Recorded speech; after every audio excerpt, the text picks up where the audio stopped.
আবিদ সাহেবের কাছে যাব। আবিদ সাহেব, এই যে যে পরিস্থিতি এবং যে মানুষরা দীর্ঘদিন রয়েছেন এদেশে, চাকরি করছেন, পড়াশোনা করেছেন, অনেকের জন্ম এদেশে, কেউ কেউ মন্ত্রীও হয়েছেন, তারপরও নাগরিকত্বের প্রমাণ দিয়ে তাদের নাগরিক কিনা প্রমাণ করতে হচ্ছে, এই মুহূর্তে ঠিক কি অবস্থা রয়েছে? এবং যে উদ্দেশ্যে সিএ চালু করার কথা বলা হয়েছে, সেটা প্রাথমিকভাবে যেটা মুসলিমদের জব্দ করা একটা বিষয়, এবং বাঙালিদের কোণঠাসা করা, যে প্রচার, যে বাংলায় প্রচুর অনুপ্রবেশকারী, বাংলায় প্রচুর এমন মানুষজন আছেন যারা ভোট দেন না বিজেপিকে, বা যে প্রচারগুলো যেভাবে চলছে, সেখানে আজকাল যেটা বিজেপি নেতাদের গলাতেও সুর, অন্যরকম সুর শোনা যাচ্ছে।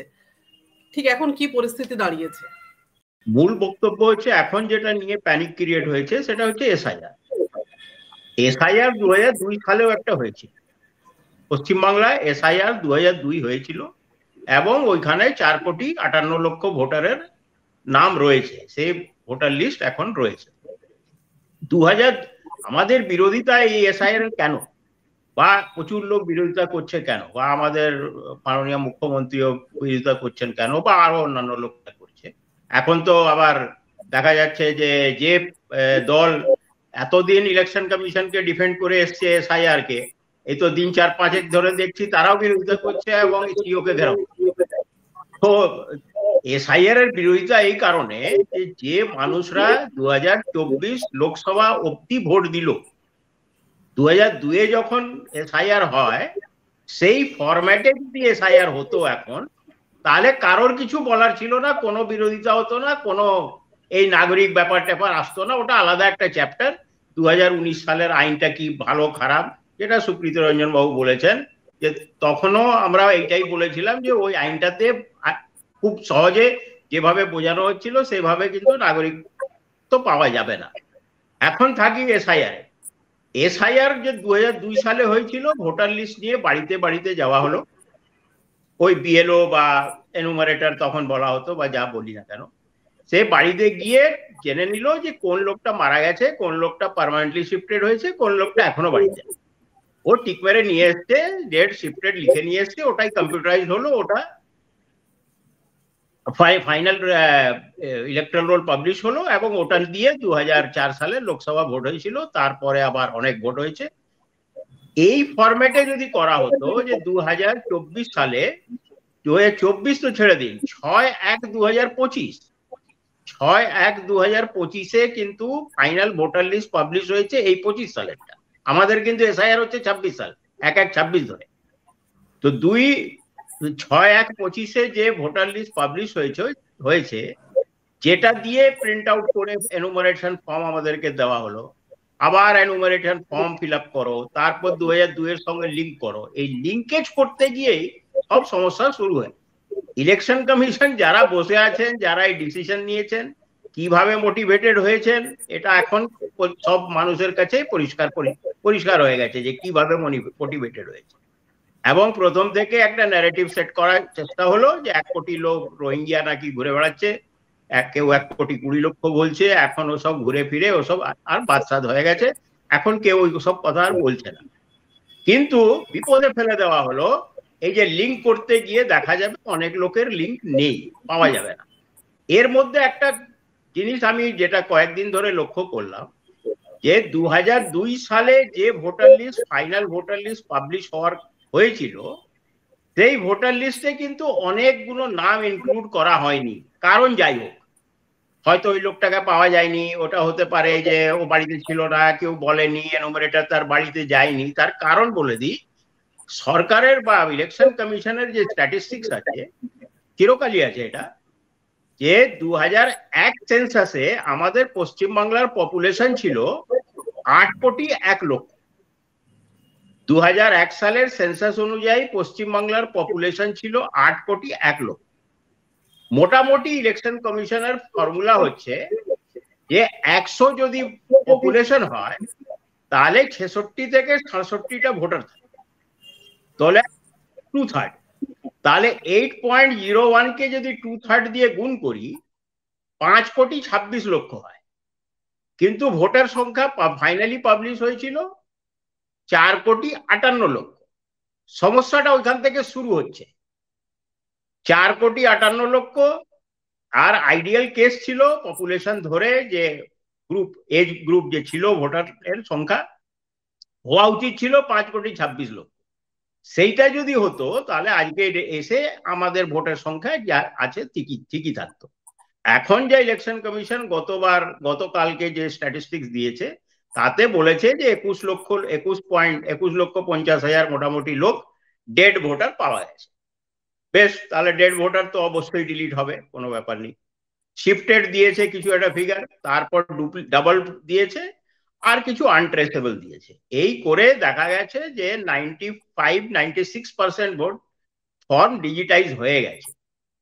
এরপরে যে সমস্যাটা এখান থেকে শুরু হবে, এই যে ডিজিটাইজ হয়ে গেল মানে আপলোড হয়ে গেছে, এরপরে ইলেকশন কমিশন চেক করবে যে কাদের লিঙ্কেজ খুঁজে পায়নি, তাদেরকে এবার নোটিশ পাঠাবে। এই নোটিশ পাঠানোর সময় এবার দেখা যাবে প্রচুর লোক প্রচুর কাগজ নিয়ে যাবে। আর যেটা সুপ্রীতি রঞ্জন বাবু বলছিলেন বা কপিল কৃষ্ণ বাবু বলছিলেন, যেটা সব থেকে বেশি প্রবলেম কিন্তু প্রথম থেকেই আমরা বলে আসছি যে সব থেকে বেশি প্রবলেম হবে গরিব মানুষ। মতুয়ারা তো ওই যে বললেন আন্দোলন করেছে, আজ 20-22 বছর ধরে আন্দোলন করে যাচ্ছে বলে ফ্রন্টে এসছে, কিন্তু পুরুলিয়ার ট্রাইবালরাও কিন্তু কম সমস্যায় নেই, ওরাও সমস্যাতে আছে। ওই যে একটা সবর খেড়িয়ার কথা বলছিলেন, আমি পুরুলিয়ায় চাকরি করেছি সবর খেড়িয়াদের মধ্যে। 2002 সালে কিছুই ছিল না, তারা জানতো না, গ্রামের বাইরে থাকতো জঙ্গলের ভেতরে। তখন মহাশ্বেতা দেবী একটা পিআইএল ফাইল করেছিলেন, তারপর ওদেরকে মেন স্ট্রিমে আনা গেছে, অনেক কিছু হয়েছে, পঞ্চায়েত সদস্য হয়েছে। অনেক সবররা পরে নিজের নাম পাল্টে নিয়েছে, সে জানে না যে তাকে একটা অ্যাফিডেভিট করতে হয়, দুটো পেপারে দিতে হবে। ওই তো বললাম শ্যামল সবর ছিল, এখন শ্যামল মল্লিক হয়ে গেছে। লিঙ্কেজ খুঁজবে কি করে? ওর নাম তো ছিলই না, ও তো ভোটার লিস্টে জানতোই না যে ভোটার লিস্ট বলে কিছু হয়। এখন ওই লোকগুলোকে বলা হচ্ছে তুমি লিঙ্ক করো, রাজবংশীদের তাদেরকে বলা হচ্ছে তুমি লিঙ্ক করো। এই লিঙ্কের যে প্রবলেমটা, এইটা ইলেকশন কমিশন যেটা করেছে পুরো মেস করে রেখে দিয়েছে। এখন ইলেকশন কমিশন বুঝতে পারছে। আবার উল্টোটা দেখুন, ইলেকশন কমিশনেরই ডাবল স্ট্যান্ডার্ড আসামেও কিন্তু এসআইআর শুরু হয়ে গেছে। আসামে কিন্তু কোনো ফর্ম টর্ম ফিল আপ হচ্ছে না, কোনো এনুমারেশন ফর্ম নেই, কিচ্ছু নেই। ওই এনুমারেটর বা বিএলও যাচ্ছে বাড়িতে গিয়ে ওইখান থেকে লিখে নিয়ে চলে আসে। কেন? ওইখানে এনআরসি করতে গিয়ে হাত পুড়িয়ে নিয়েছে, এনআরসি করতে গিয়ে তো হাত পুড়েছে। তো এই যে ডাবল স্ট্যান্ডার্ড ইলেকশন কমিশনের, এখন ইলেকশন কমিশন কি দিয়ে মোটিভেটেড হচ্ছে, কেন হচ্ছে, সে উত্তর ইলেকশন কমিশনই দিতে পারবে। কিন্তু ভারতবর্ষের সব মানুষ বুঝতে পারছে যে ইলেকশন কমিশন একটা বড় মেস করে ফেলেছে। এই মেসকে এখন সামাল দিতে তারা তড়িঘড়ি করে এটাকে শেষ করতে চাইছে। এই যে সব ডিজিটাইজ করা হোক, তারপর কিছু লোককে আবার হিয়ারিং এ ডাকবে, হিয়ারিং এ ডেকে আবার কিছু রিজেক্ট করবে, কিছু এসব করবে। আর ওই 1,20,20,00,000 ন্যারেটিভ অলরেডি শেষ হয়ে গেছে। আলটিমেটলি সাফারার হবে কিন্তু গরিব মানুষ।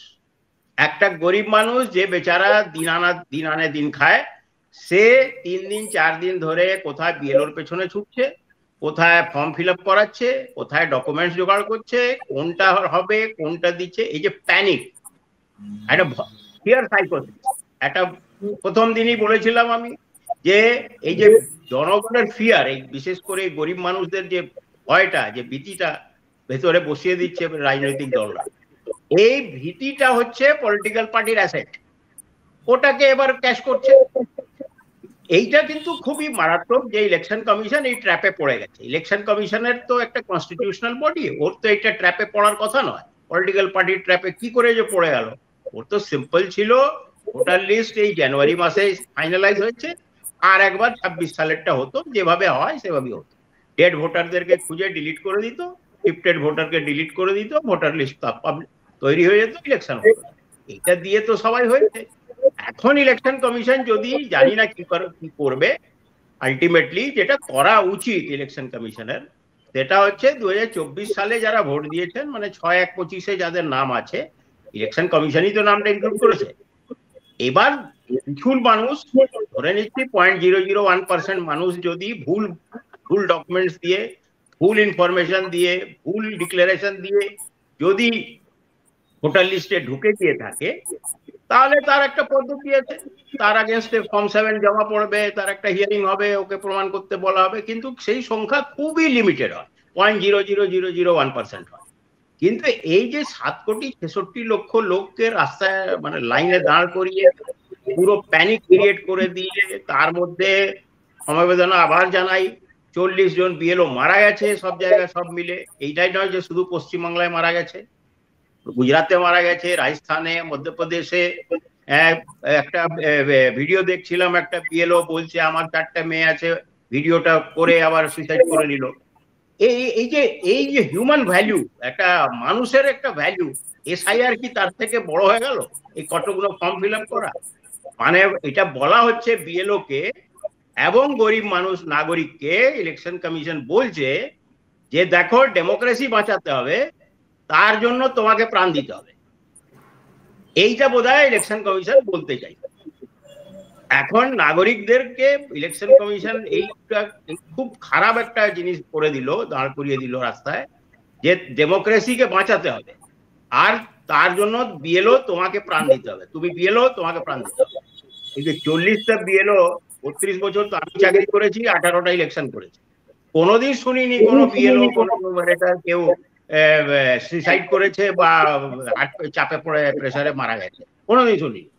রোড অ্যাক্সিডেন্টে মারা যায়, পোলিং ডেতে এইসব ঘটে, কিন্তু বিএলও প্রেসারে, কাজের প্রেসারে সুইসাইড করে নেবে, খুবই দুর্ভাগ্যজনক। আমার এটা খুব বেদনা দেয় যে 40টা পরিবার তো 40টা পরিবার নয়। এই যে বিএলওরা যারা রাস্তায় বসে আছে, সিও অফিসে, অনেক লোকই বলছে তারা নাটক করছে, কেউ শখে ওইখানে, ওই মেয়েরা বা ওই ফিমেল টিচাররা ওইখানে শখে রাস্তায় ঠান্ডাতে কেউ বসেনি, কেউ শখে বসেনি, সবাই কাজ করছে। কাজ করার বাদে যে প্রবলেম ফেস করেছে সেই প্রবলেমটাকেই তারা হাইলাইট করার চেষ্টা করে।